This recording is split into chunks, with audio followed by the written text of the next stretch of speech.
going on, golf fans? It's your boy Gsluke here with our DFS and prop live stream for this week's Bank of Utah Championship. Going to get you ready for all of your exposure with a look at the weather report, the golf course before lock, and how we're expecting it to play. We'll go through ownership and the large field GPPs as well, give you an idea of where the rest of the field is going, so you can make those game theory decisions, try and find some leverage plays across the board, and have yourself a week in DFS. But after that, we're also going to go through the underdog and the prize pick side, some matchups on the sports books to help you out with some of your betting action. That'll include a look at stat averages. We'll again go back to the weather and talk about how that'll impact that side of things, and also give you some exposure to tail for round one. But on top of that, any sort of questions that you have, any player pool deep dives that you want to go through as well, feel free to let me know in the live chat. But it's great to have golf back, even though it is at the height of football season at this point. It's nice to have a little bit of that golf action in the background. So again, hit me up with any questions that come up. And so without further ado, we're going to go ahead and get this thing going. So first off, I'll start with the golf course, which is a birdie fest if you haven't gotten in any content so far,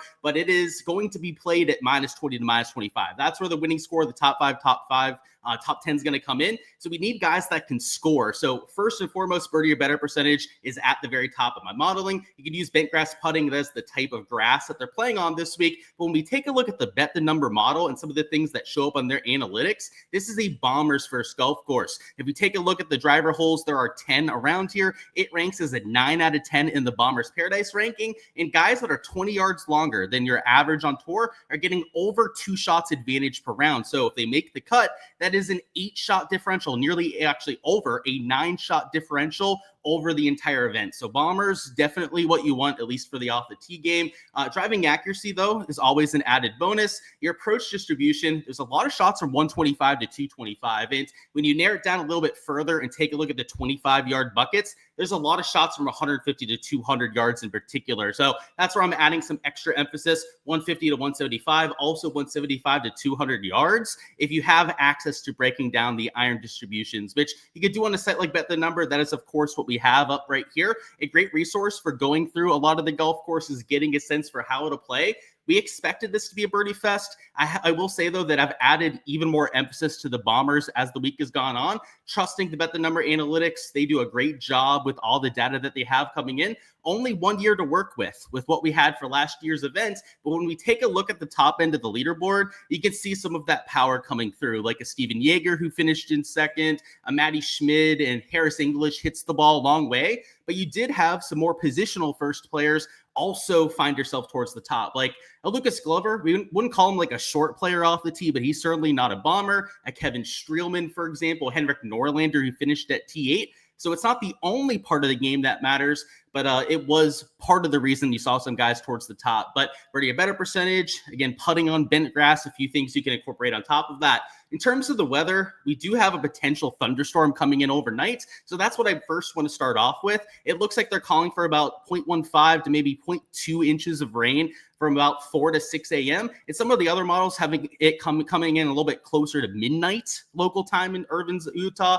Either way, it should be a bit softer for Thursday and Friday than what a lot of players were calling for. And in some of their interviews that we had on Monday, Tuesday, and even had a few interviews today, they were saying that there was some bounce on the course, that it was a bit firmer than what you had the year prior. It is a few weeks, I believe, later than what it was last year. It's also a little bit cooler as a result, but with the rain that they're expected to get overnight, that is going to neutralize all that extra bounce they were talking about. So I still think it's going to be the birdie fest like we had in 2024. The only real change, and it is driven by this weather forecast we're looking at, is that it's going to be a little bit cooler. It was in the 80s last year, so the ball was traveling a little bit further. I do think that that also probably made it a little bit firmer than what we're going to get for round one, because if it's cooler, it's not going to have as much evaporation. That golf course isn't going to dry out nearly as much in the afternoon, and any of that overnight rain that they're expected to get is going to retain throughout the entire day. So I think scoring conditions are going to be the same, if not actually better than what we had in 2024. It is contingent on that rain coming through. So we're going to circle back to that when we go to the props in the second half of this live stream. But overall, I think it'll be a birdie fest, especially early tomorrow. And what you can see on this early Thursday forecast is that towards the very end of the afternoon wave, the sustained winds go from almost non-existent for the first 6, maybe even 7 hours of play to 12 to 15 miles an hour. And not only that, but the wind gusts just go from sub 10 miles an hour for most of the morning wave to closer to 12 to even 20 miles an hour towards the very end of that PM wave tomorrow. If that's the case, that could lead to a slight advantage for the morning guys tomorrow. But when we take a look at the Friday forecast, it looks extremely flat. So there could be a slight advantage to the AM guys tomorrow. But when we take a look at this Friday forecast, so going over to the 24th, it looks far too flat to really lean into it too much, to where you'd feel good about a weather edge, because sure, they might get like a 0.2 to a 0.5 shot advantage tomorrow. That's what it looks like with the wind kicking up a bit. But on Friday, it's going to be a 0 shot advantage across the board. It looks about as balanced as it could possibly be between the AM and the PM wave. And we won't even just use the NAM model. The GFS is also one that I like to use for a couple days out. And you'll see on this one that it is also remarkably flat from the morning to the afternoon. The only difference would be the temperature, which just like Thursday, it's a little bit cooler for the morning wave than it will be for the afternoon. That could actually be advantageous towards the PM wave when you're just looking at the temperature, but the golf course is going to continue to dry out. And even though the AM wave tomorrow morning is going to have the nutted conditions, by the time we get to Friday afternoon, and this is why I don't think it's an edge that's worth playing, is they're going to be on the driest golf course that we've had for the first few days. They're not forecasting much rain after what they're expecting to get overnight tonight, which means by the time we get to Friday, if it's dry, by the time that we get there, that extra bounce that players were talking about in their interviews might be back by the time that we get to Friday. So if you're stacking the AM guys tomorrow, hoping that they get like a 0.3 to 0.5 shot advantage, that might go the other direction by the time we get to Friday. So that's why personally, I think if you're playing showdown, you could go to some of the morning guys for Thursday. I think that that's a viable strategy for sure. But for main slate purposes, at most, if I was a 150 max player, I'd be taking 5, maybe 10% of my portfolio. So that's 7 to maybe 15 of your lineups out of 150 that you'd be stacking towards the AM PM wave. But that's about it. I don't really see the weather going the opposite direction. They're not calling for that much craziness with the weather over the first few rounds, but it is something to at least keep in your back pocket, because if there happens to be an advantage in your 150 max portfolio style player, it's nice to have that kind of exposure. But more often than not, even if there is a quote unquote edge to be had between these two waves, a half a shot to 1 shot at times, the actual winning lineup by the time we get through all 4 rounds, Saturday, Sunday, of course, have no bearing over the first couple of days weather forecast. It evens out. You get 4 guys from one wave, 2 guys from the other wave that end up optimal. We've even had guys from the bad wave that end up winning golf tournaments. That's why, as time has gone on, I've kind of discounted and not gone all in on the weather as much as I maybe previously have like 2 to 3 years ago, but it's still a part of your process, and especially for the showdown format. So showdown, probably the best way to take advantage of that stuff. But next, on top of the weather edge, we have a big edge when it comes to ownership. And if there's an edge to be had in PGA DFS during the fall, it comes down to making sure you can play that leverage angle, because people aren't putting as much time in during the fall. We don't have as many events, as good of course history, or as good of recent form to work with in our stat modeling.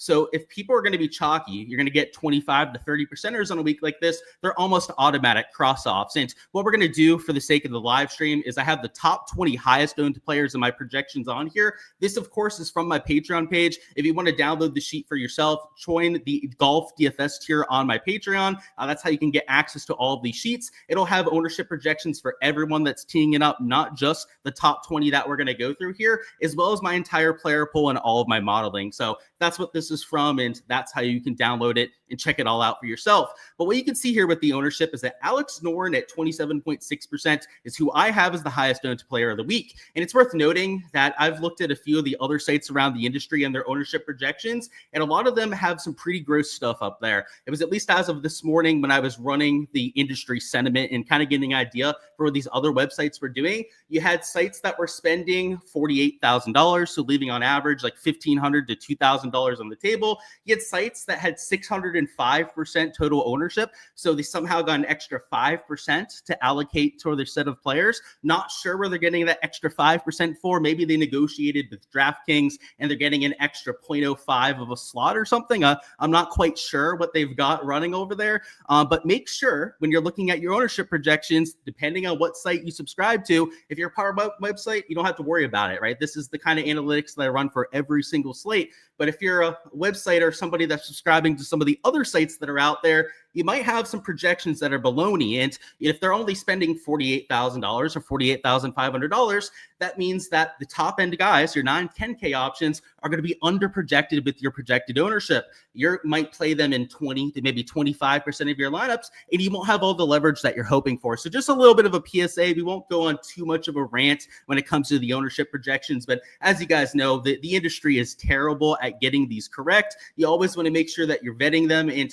at the very worst, I'm okay with sites getting guys wrong, getting them off by even like 7 to 10% at times. It happens to the best of us. It happens to me even at times. I get guys grossly wrong with the ownership, and it sucks. And I take that on the chin as much as I possibly can. What I cannot excuse are when they make fundamentally incorrect projections, when they're spending too much, they're spending too little. They, have projections that don't add up to 600%.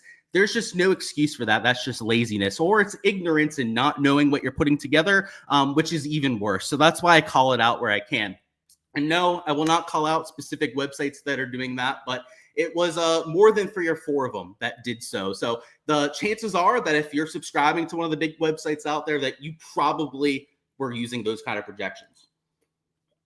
What's going on? My guy Dave says, thanks for the research and content. Thank you for all the support, my man. You're one of the OGs, so it's great to see you. We got a line down there as well. It says, we are back and PGA DFS is the best. Amen to that. No pushback on anything that you said there. What's going on? Brant says, Master Luke, and we got Mike down there as well. And of course, there's always going to be a show for the sweaty tryhards. You guys know how it is about here. Any questions that any of you guys have, feel free to let me know. Let's go through this ownership at the top. So just want to give you guys an idea of where the field is coming in. And because people were misspending on the ownership, it's worth noting, I think a lot of sites have Alex Noren and Michael Thorbjornsen under projected. I saw a few of them that have them closer to 20% projected owned, and I can promise you that that's not going to be the case, because of the guys that are $10,000 plus, somebody's got to be 25 to 30% owned. That's just how the ownership works out when you don't have a Scotty or a Rory McIlroy in the field. I feel like a lot of these websites forget that normally their ownership algorithm has to account for a 30% of Scotty Scheffler, who cost $14,000, who, when you're using the 30, sometimes even 50% owned Scotty Scheffler, I mean, God knows, sometimes he was 50% owned at times here in 2025, that kind of massive salary block really impacts the rest of your ownership. When you get these slapdick websites to a smaller field event like this, they don't change their ownership algorithm to account for that kind of a difference. Again, inexcusable, just laziness. And just know that if you're going to play 2 of these guys that are coming in with scorching hot form, I couldn't blame you. They're by far the best form players that we have in this kind of field. Is that you're going to have to play them in half of your lineups to get leverage. I've got Noren 27.6. I've got Thorbjornsen at 26.7%. So 50% wouldn't even be that 2x leverage mark, which I'm not obsessive about the whole 2x thing. Like, as long as you're getting 1.4, 1.5x leverage at the very least, I'm usually going to be okay with it. But even then, if you want 1.5x leverage on these sort of players, that's like 42 to 45%. That you're going to have to throw them into lineups. And that's getting close to that 50% mark right there. So that's the only a little bit of a warning I would give you with those 2 players. But because they are in the 10K range, and even when Scotty's playing or Rory's playing and they're 30 to 50% owned and they're by far the best player, you can always use those sort of options as long as you're very intentional about where you're getting different elsewhere. If you're going to use some of the chalkiest players that you have on the slate, then you want 1 to 2 players in particular in your large field GPP lineups where you're offsetting that sort of thing. So by all means, just because somebody's on this top 20 does not mean that they're unplayable. And God knows that I have plenty of people that are in this top 20 of the ownership. It's just that when you use them, you need to have that kind of thought in the back of your mind, like, oh, damn, I'm using some chalk, and I better make sure that I'm getting different at least with 1 or 2 other spots. And Matt McNeely, I have coming in at number 3 with the total ownership. That's just because of his price tag, because he's $10,500. People like spending all of their salary. There's really one thing we can count on in PGA DFS when it comes to lineup construction, and that's people are going to spend within $500 of the maximum. You're talking about 99.5% of lineups that are spending within that $500 mark. And because of that, the 9-10K range in general gets all of that extra ownership, which is also why when people are putting together those ownership projections, it makes you smile. You go like, really, you're projecting for people to leave $1,500 on the table when over 99% of lineups spend within $300 to $500 of the max? It's questionable, and that's why I call out those websites that do so. Davis Thompson at 9,400, he's about 20.5% owned. Rico Hoey, another 9K player that has solid form, he's also about 20%.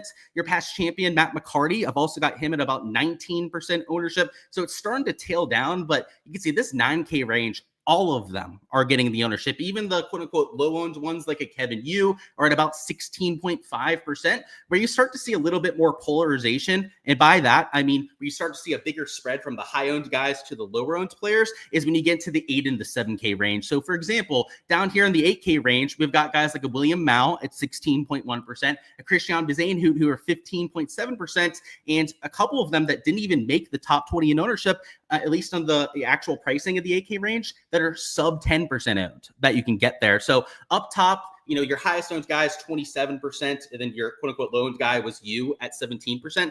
It's a 10% raw difference, but percentage wise, it's not even double, right? The lowest owned guy is more than half of the ownership of the guy that's at the really top there. When you get into the 8K range and it's 16% on a Mal versus like 7 to 8% in the lowest owned to the 7K range, 8K range here, then that's double the ownership. You can start to see, right? It's starting to spread out a little bit more. When you get into the 6 and 7K range, it continues to spread out. In the 7K range, if we find the highest owned player we can, let's see, make sure we're not skipping one. Yeah, it's Patrick Fishburne here at 11.2%. You've also got a really high owned Taylor Montgomery and Aldrich Potgieter. I've got over 10% ownership. You've got guys in the 7K range that are 1% or lower ownership. That's where you have a 10x split. When you get down to the 6K range, none of them make the top 20 in the ownership. I believe you have somebody that's like 5 to 6% owned in the 6K range. We've got guys that are 0.1% owned, right? The difference percentage-wise from the top to the bottom player then is 60 to 70 times. You can start to see where that polarization gets bigger and bigger the further down the board that you go, making game theory more important to go after. And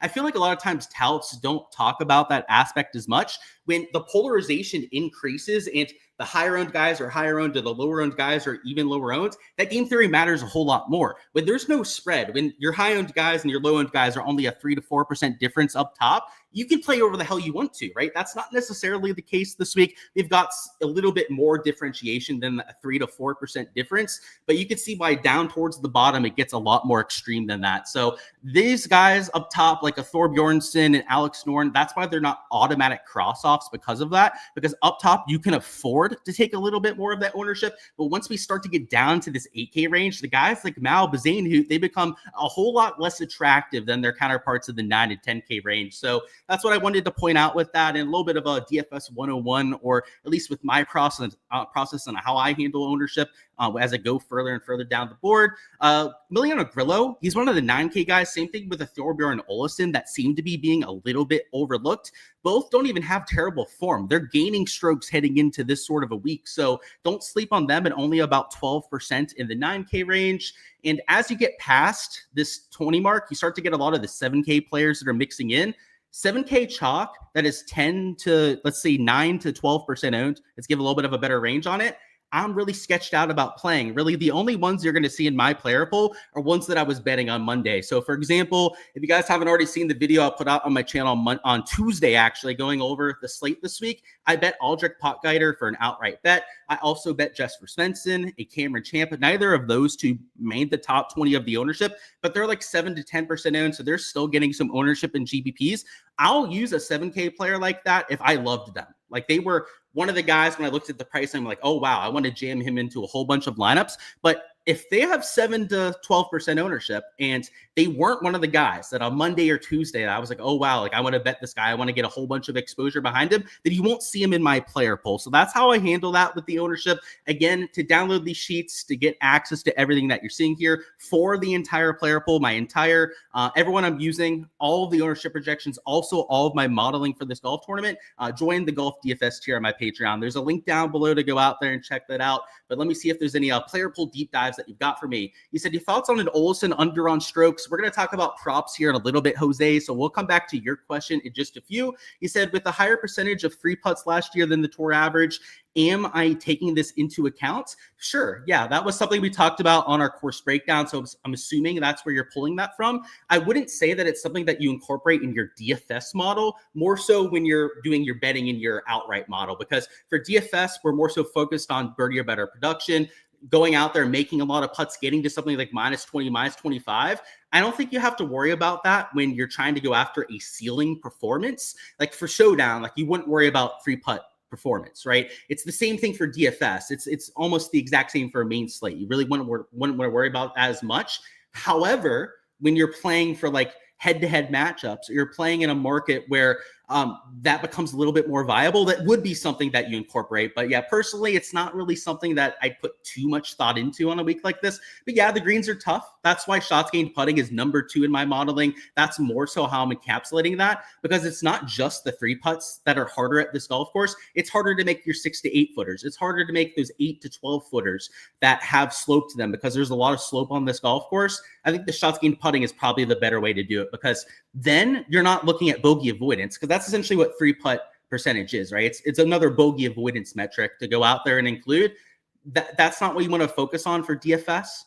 You want to be focusing on like how many putts can my guy make from 8 to 10 feet. So that's what I would say on that. Great question, by the way. And yeah, let me know if there's anything else that comes up. But next one, we're going to go to props. So Jose, I know we had your question there. I'll get you your thoughts on Olsen in just a second. But let's go through what we had from 2024. So last year, scoring average was minus 1.97. It is a par 71, so that is 69.03 strokes. The birdie or better average was 4.71. There were a bunch of eagles. In fact, there were almost 0.2 eagles per round. So that's pretty notable for golf course. Normally, it's closer to like 0.05 at the very most. Bogeys or worse was 2.44. What's noteworthy about that is that the double bogey or worse average was nearly 1 per round. It was the worst that you had on the PGA Tour. So this is a birdie fest. It has one of the higher birdie averages that we're going to see the entire year. And you would think that the scoring average would be one of the lowest that we have in the entire year, but that's not the case. And that is because of all those double bogeys or worse that you can get at this golf course. So that's, of course, included in the bogey or worse rates, but it's not like they're double counted, right? It's 2.44 bogeys or worse per round, with a whole bunch of doubles adding damage on top of that. You've got to keep that in the back of your mind. And then the fairway average was 11.94. That is the highest that we've ever seen. It was an 86% fairway rate. That's about the highest that we've ever had on tour. And then your green regulation rate is 13.66. And if they get some overnight rain, so I want to go back to the weather forecast. If you guys are just joining us, it looks pretty pristine in the morning, low winds, pretty mild temperatures as well. But overnight, per this HRRR forecast, and if you go to the weather app, you just type in Evans, Utah weather forecast, you can see that they're calling for some overnight thunderstorms. And this golf course, I was going through some of the different interviews this week. In fact, we might as well just bring up the interview so I can show you guys exactly what I was looking at earlier. But I got slightly concerned when I saw this.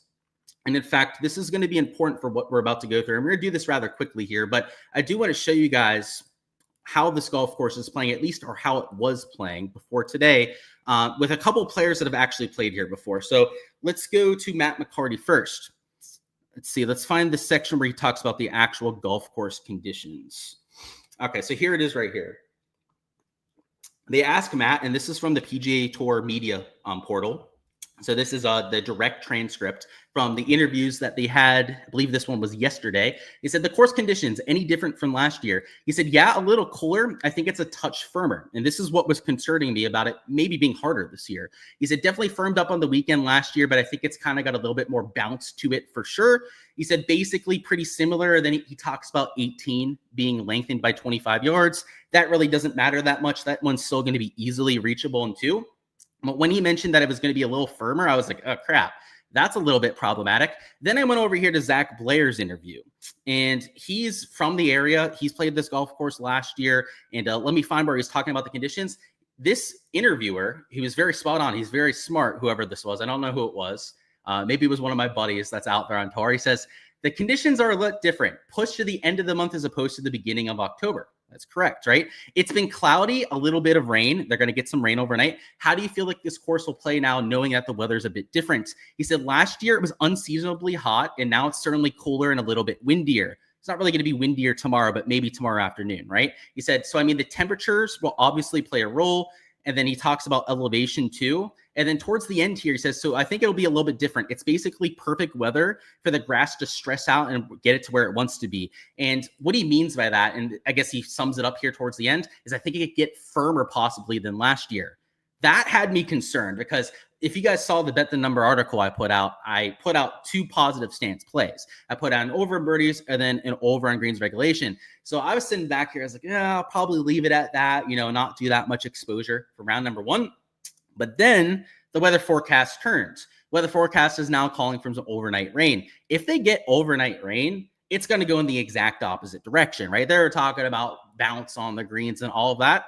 That gets completely nullified if they get any sort of overnight rain. So as of now, I feel pretty good about the leans that we have and we'll go through those here in a second on Prize Picks of what we already entered. But looking at these averages that we had from 2024, there's a chance. And last week, for round number 1, I said this could be way harder than what people think it's going to when it comes to the kind of weather they were getting. And we were right about that. And we were able to take advantage of it. This time around, if they get overnight rain, this is going to play potentially easier than what you had last year. And some of the pick'em projections have accounted for that. I don't think that the pick'em boards are like drastically off, but it would make positive stance plays, especially on some of the better values that we have on the board, extremely solid value out there for Thursday. So we're going to go over a slip here in Prize Picks that I've already entered. In fact, it's these 2. This is the slip that I've already entered over on Bet the Number, but I'm personally going to be holding off on entering a whole bunch of my exposure until we get that overnight weather news. I'm going to wake up tomorrow, get my coffee in my system,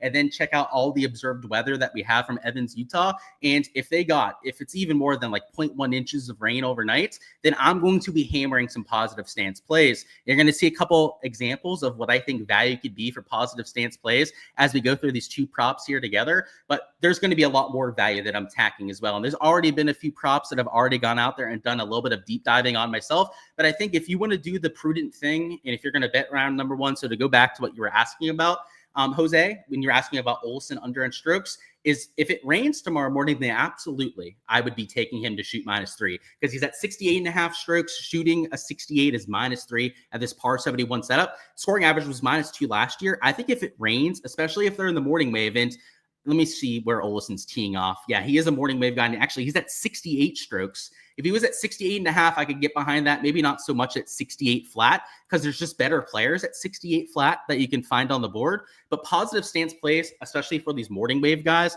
when winds aren't going to be as much of a factor, they're going to have that soft golf course, or I think going to be for the taking. Because if it's a -2.5 to -3 scoring average, and you've got players that are well above average here on the board, then you'd be taking them in that positive stance direction. So yeah, I would hold off on that, especially at flat 68 right now, man. If it rains, and you're obviously part of the Patreon, so you're going to have that news tomorrow morning when I go out there and start posting exposure, then yeah, you could probably play your boy Thorbjorn for the under at 68 flat. But I would hold off on that at least for right now. Let's go through a few props that you can tail that with or without a weather edge are value for the slate. So we're going to start off with this Taylor Montgomery over on birdies. Taylor Montgomery is the number 6 birdie maker on the PGA Tour. It is worth noting, though, that he doesn't have full-time status, so he's played in a lot of the lower tier events. But lately, he has been lighting it up. On his PGA Tour starts, he has a couple top 20s. On the Korn Ferry Tour, that's where he plays a lot of his golf. He's been a top 15 machine. So Taylor Montgomery, at least in terms of shots gained per round, if you're looking at it regardless of tour, he's a top 10 player over the last 12 and the last 24 rounds. So that is, of course, a really good data point. And he's number 6, even though it is at some of the easier events of the year in birdie or better percentage. Regardless of whether he's playing the easy or the hard events, there are a lot of players on tour that share that same kind of status, right? That also only play in the easier events. And he out birdies all of them, right? So like we can give him some flack for only playing at the Birdie Fest and sure, like hold that against him a little bit, but he's outpacing all of those other players that are doing the exact same damn thing. So at 4.5 birdies, the average, to go back to the 2024 numbers, was 4.71 per round. That means he has to gain about 0.3 birdies to that average to go over. And if we do get that overnight rain, we can't really, count on that. the birdie average could go up to like 5 per round. And if that's the case, then he has to have an average day to go over. And I think that's an absolute no-brainer. Now, it's worth noting that he doesn't have a line on the actual sports books to compare to. A few other players on the board do have 4.5 lines that you can compare to, but Lee Hodges, Putnam, like they have a lot of like mid to even like lower tier birdie makers at 4.5 on DraftKings, and that are minus 160, minus 150 towards the over. So the guy who's number 6 on tour and birdie better percentage, by the way, Taylor Montgomery is the best putter that we have in the world. He's one of the, not just like the PGA Tour's best putter, like the best putter period that we have in the entire world, because he wins the putt championships. He's that good at putting. So yeah, give me a Taylor Montgomery. Just get it on the greens. You've got 2 drivable par 4s. You've got 3 reachable par 5s as well. Those are 5 opportunities to go out there and make birdie right there. Just put it in that 5 to 10 foot range, and Taylor should be absolute cash money on making those birdies, let alone the other 13 holes where you have opportunities to attack. So I think that one's a pretty much a no-brainer. Would be insane value if they get that overnight rain. And then on the other side of it, I've got this Rico Hoey over on greens. He's got a morning tee time. So if we go to the green and regulation tab, he's going off at 9:55 Eastern, which is 7:55 local time, because they're in Utah. And Rico Hoey, if you take a look at the green regulation list, he is number 2 on all of the PGA Tour hitting greens regulation. So if you're looking for somebody that excels in this specific category, you're not going to find any better than Rico Hoey. And on DraftKings, he's minus 140 towards the over. So he does actually have a line for comparison at this 14.5 number, and minus 140 is getting close to that plus EV mark, if not even to the plus EV for some of your longer leg parlays. And Rico, because of the morning tee time, doesn't have to deal with nearly as much wind. And if they do get that overnight rain, he's going to be dealing with the softer golf course and will have more receptive targets to attack. So I feel good about these two, even without that rain. Let's assume that the storms completely avoid the area, like quote unquote worst case scenario. We have an elite tier birdie maker that has to gain 0.3 birdies to last year's average. And last year's averages are probably going to be pretty close to what it is in reality if you don't get that overnight rain. Rico Hoey has to hit 15 greens regulation. By the way, last year he finished T21. He did that in 2 of the 4 rounds. And the other 2 rounds where he went under that line, he hit 14 of his 18. He averaged 14.75 greens regulation per round. And again, that was only a T21. And that was when Rico Hoey in 2024 was the number 16 birdie maker, not birdie maker, number 16 green regulation player on all of the PGA Tour. So he's obviously a much better player these days, now at number 2 in that category. So you'd expect him to improve on that 2024 performance. And he comes into this event, he was top 7 in the outright betting odds. He's one of the favorites this week. He's one of the top DraftKings priced players that you have for DraftKings DFS purposes. He's just he's just a different guy at this stage in 2025. So give me those two. It's a 2.75x payout if you play those together. So slightly lower than the 3x base payout that they typically hand out. And that is because of the fact that these are correlated. And if we do get that overnight rain, it would make these just incredible value, in my opinion, in both cases.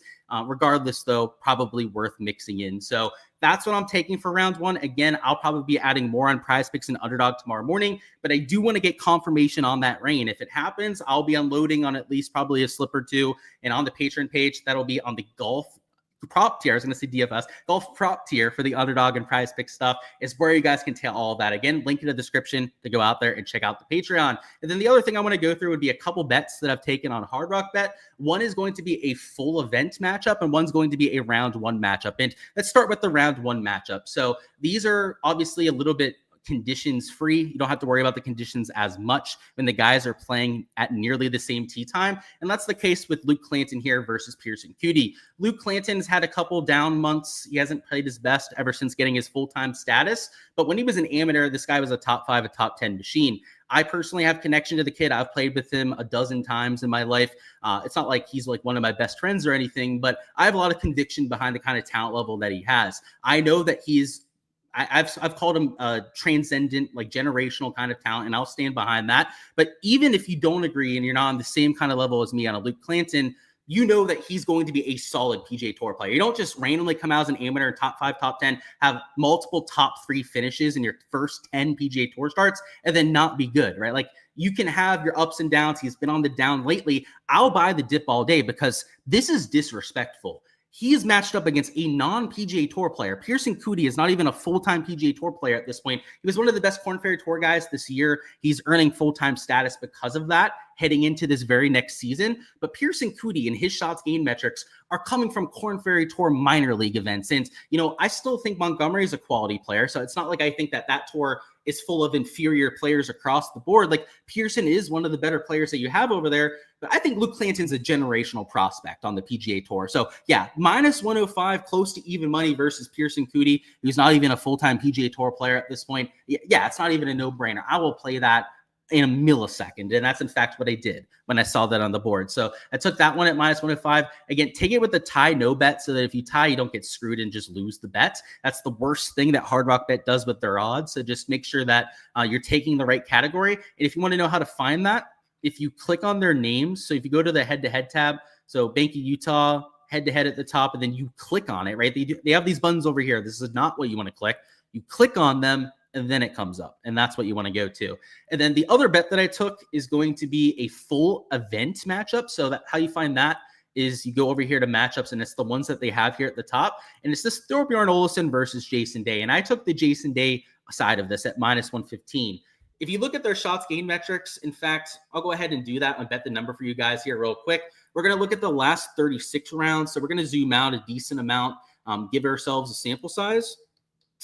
If we take a look at these two players over the last 36 round sample size, Jason Day is 0.13 shots gained better per round. But what you have to realize about this 36 round sample size is that they're not the same. If we go over here to Jason Day and we open him in the other tab and take a look at what events he's been playing, it's mostly high tier events. He played in the playoffs. He played the Open Championship. He played the Travelers, which is a signature field event against all the world's best players. US Open, PGA Championship, Masters, RBC Heritage. It's literally all signature field events. And this is something that a lot of people don't realize. And I guess I'll be the person to kind of correct this if this is something that you're not aware of with shots gained metrics, is the relative to the field that you're playing in, okay? That means that if you're playing in a strong field event, it is harder to gain strokes to the field. That's why when we look at some of these DP World Tour players that average 2 shots gained on the DP World Tour, you put them back on the PGA Tour and they're slightly above average players. It's not like they go from being fantastic elite tier guys to sucking on the PGA Tour, but it certainly normalizes them back down, back to being like a pretty average or above average player. Jason Day has the opposite going on here, right? He only plays against the world's best players. And when we take a look at the shots gained record there, he's still gaining a half a stroke per round. So that half a stroke per round from Jason Day is like the best half a stroke gained over the last 36 rounds that you could possibly think of. Like, quite literally, no one plays as strong of a track record as him. Scotty plays in small field events. Guys like Rory play in small field events. You know who doesn't? Jason Day doesn't. This is really the first example, other than I think the Pro Core, where he's done that. And then let's take a look at Thorbjorn Olesen. And this is the exact opposite here. He played the Sanderson Farms, the Pro Car, the Wyndham, the 3M Open. He did play the Open at least, but look at all these slapdick events that he was playing in. The John Deere, the Rocket Mortgage. Like, sure, he also played the US Open as well, but guess what he did in the US Open? He missed the cuts. Guess what he did at the Open Championship? T99, he missed the cut, right? These two players, though they have similar shots gained metrics, are not built the same. They are in particular not built even closely the same between these two players. And I'm a big Jason Day guy because I'm a big mallet ball in golf, so I'll always try and find a reason to root for him. But at even money against Thorbjorn, and by the way, I'm a big Thorbjorn guy. Like, I'm a DP World Tour slut. You guys know I watch that shit all the time. He was one of my big guys before now he started to play over here more on the PGA Tour. The PGA Tour, then he went back to DP World Tour and then came back to the PGA Tour side. It's just completely disrespectful to have Olesen at even money versus Jason Day. So that's for the full event, by the way. So that's not just for round number 1. We get to sweat this over the first 4 days, which actually takes away some of that variance. So I like these full event matchups, especially because it gives us a whole 72 holes to sweat. In 18 holes, some crazy stuff can happen, but a little bit less crazy stuff happens over a full 72. So that's all we've got for the live stream, guys. We've covered everything I've really wanted to at this stage. I'm going to see if there's any last second questions that you've got in the chat. But for all the content that you guys saw throughout this video, everything on top of what I was able to show here for free, you guys can find that on the Patreon. That includes, of course, any slips I'll be adding on Underdog or Prize Picks tomorrow morning, any other matchups I end up entering on Hard Rock Bet, I'll, of course, be posting for all my Patreon members, and, of course, the spreadsheet that you guys saw before. That is this spreadsheet with all of the projections for DFS. You guys can find that on the Patreon page, too. It's got ownership, my entire player pool, modeling, also shots gained metrics over the last 24, last 12 rounds. You guys name it. Everything you could possibly need for your process over there on the Patreon. But that's all I've got. Let me catch up on any last second questions that you've got. And yeah, let's have ourselves a weekend. So let me bring up Prize Picks. We'll use that as the backdrop for any of these questions. And yeah, if you have anything, hit me up with them now, because after we get through these, we'll be ending the live stream. So where'd we leave off? So you said Kitayama, you saw that I put a wager on him. Am I ready to be kicked in the nuts by him? I'm ready to be kicked in the nuts by anyone that I play, man. But I think he's a fantastic play this week. So I'm ready for that with my 6K players, my 7K players. Nothing in DFS, nothing in betting is a for sure prospect. So if you're not ready to get your nuts kicked, then you're doing the wrong thing, right? You should probably be doing something that's a little bit more consistent if you're not ready for a kick in the nuts. But if you'd like a friendly wager on Kitayama versus maybe your favorite player, I'd love to do that, by the way, because I think Kitayama's the nuts this week, and I'll stand behind that absolutely. Noah says, these green regulation props seem a little steep, a lot of 14.5s. I don't really think they're steep when you're looking at elite tier players. I actually think that there's value on some overs, so I'll look the other way on that, Noah. I would say that 14.5 for like a mid-tier iron player would be steep with the 13.7 average, but with some overnight rain to soften up the golf course, I don't think it's the case for everyone. That's at 14.5. In fact, I think there's some guys that you could have at 15 greens regulation, especially some of your elite tier guys. Like, I mean, we already showed Rico Hoey, but Michael Thorbjornsen, he's number 1 on tour in green regulation percentage, and he's at 14.5. Like, I don't think that he's valued towards the under. So if you're selective about it, like maybe your Norns, like maybe you're like McNeely's, I believe those two are probably at like 14.5. I could kind of see your argument on that. But even then, with a 13.7 running average, those players might be average compared to the PGA Tour, but this isn't a regular PGA Tour event. This is as shitty as it gets. This is low tier as it gets. I love betting on it. Don't get me wrong. I love betting props on it and whatnot. I'll always be that sweaty tryhard, always be diving in, regardless of how strong or weak the field's going to be. But we have to keep that in mind when looking at the stats as well. Guys like McNeely and Norn, for example, just like Jason Day, they play all the hard golf courses. They're not playing at these slapdick resort courses like this all that often. So though they're average, compared to this kind of field, they are well above average in that category. So even those kind of guys, the ones I kind of pointed out that you could potentially pick on, I don't think that they would be massive value towards the under. Like maybe they would be like a 14.25 to like a 14.35 projection, something in that range when it comes to their green regulation average, but nothing drastic. So that's what I would say on that, man. And the rain has a lot to do with that as well. If it rains, then you would boost their projections by like 0.2 to 0.5 greens. So they would go from being maybe slight value towards the under to value towards the over real quick. So you want to be a little careful about that, I would say. Going on, Antonio, you said you remember this course from last year. It's a dart fest and a beautiful course. It is. They also have the lava fields out there. So if you miss the fairways by like 10 to 15 yards, you could be looking at a double. So it's got its quirks to it, that's for sure. What are my thoughts on William Mao? You said you like the course fit for him. So I'm not really somebody that has a good grasp on like when to play Mao. I know that he's been, kind of like an alternate field, a weak field event guy. That's at least my knowledge with William. And this is one of those weeks. He's not that expensive either. He's in the 8K range for DFS. I'm going to have to say he's like a 6 out of 10, though. I do like the long distance. I mean, that's probably the main thing. He's a good birdie maker, but kind of like a Taylor Montgomery, he is towards the top 30, top 40 or birdie or better percentage, but he's been the alternate field event master. He's been the weak field event master where he's not showing up at majors yet. He's not showing up at signature field events like some of these other players. That's why I'll leave him at like a 5 or 6 out of 10. I'm not quite sold on William Mao, if you can't tell. I'm hoping that he can prove me wrong at some point. I like to see these guys be studs, but I'm not sure yet. I'm a little more skeptical than most, but I'm not quite sure yet. I said a lot of these strokes lines are at 67.5. It's asking a lot to shoot -4 or better, but they say that if it rains, they can go nuclear low. That's my thoughts exactly, man. If it rains, scoring average, I would be willing to push to -2.5, -3. So that's a 68.5 to a 68 scoring average. 67.5 for an elite tier player to shoot 67. That's gaining a stroke to a stroke and a half to the field. Now, if this was a major championship, that might be asking a lot, right, for like a Matt McNeely or an Alex Noren or a Michael Thorbjornsen, a Kurt Kitayama, that they have at 67.5 strokes. But it's not asking a lot in this kind of field when you've got guys towards the bottom that aren't even full-time PGA Tour players. So I'm with you on that. If it rains, I could even see myself taking some unders for those guys at 67.5, but the 68.5s, I guess I'll talk about game plan here a bit. I know we were about to end the live stream, but I'll at least add this for anyone that made it this far into the live stream. What I mean by like taking positive stance plays tomorrow morning, be like some of these 68.5s. Shooting -3 might be an average day. Scoring average might be -2.5 to -3. If they get a whole bunch of rain overnight, you've got guys on here that I feel very comfortable about shooting even par. I shouldn't say even par, shooting an average day in that kind of scenario, right? Having like a 0 shots gained day, like a Cameron Champ, just have an average day in this week field, like that's a very reasonable take. And Aldrich Potgieter have an average day. These are two guys I've bet outright this week, by the way. I would obviously be willing to take them and to have an average day from a 50-50 prop. That's what I'll be looking at tomorrow morning. But without that kind of information, and to kind of go back to, I guess I took down the interviews from before. I guess they're over here. That little bit of a bounce that Zach Blair and Matt McCarty talked about is the only reason I'm not doing it right now. That is quite, and I know it sounds crazy, but that's the kind of research that you guys I know put into these props and the kind of depth that I put into it.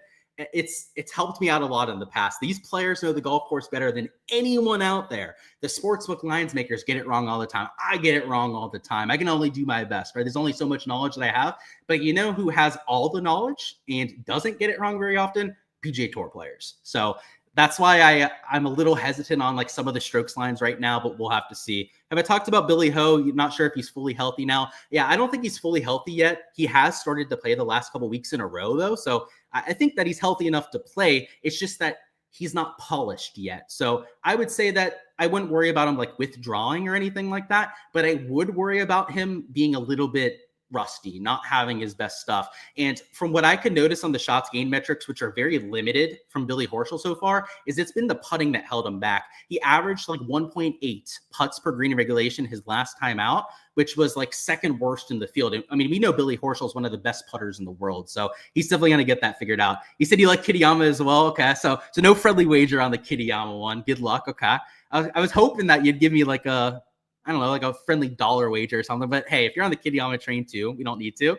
He said, appreciate my time and info. Good luck this week. Likewise to you, man. But that's all I've got for the live stream. Wanted to get through all the questions and comments that we could. But now let's go ahead and cut that off. We will be doing live streams for rounds 2 through 4, by the way. So for Showdown for Friday through Sunday, also for props for Friday through Sunday as well. Make sure to stop on the live streams for that. They'll be after play ends, probably a half an hour to an hour after the last putt drops. We'll be going live, giving you guys a game plan for all that action to come. That'll be a weather report. We'll talk through ownership in the Showdown contest as well. Shots gained metrics, which I'm hoping, fingers crossed, we're in America, so we should actually have shots gained metrics this time around to use for round 2 through 4 Showdown, because the whole mess in Japan, I mean, we still had a decent week, but it was just a mess not having the shots gained metrics to work with. That is going to be an added bonus here this week. So looking forward to it. Subscribe so you guys don't miss any of that content when it comes, and let's have ourselves a week.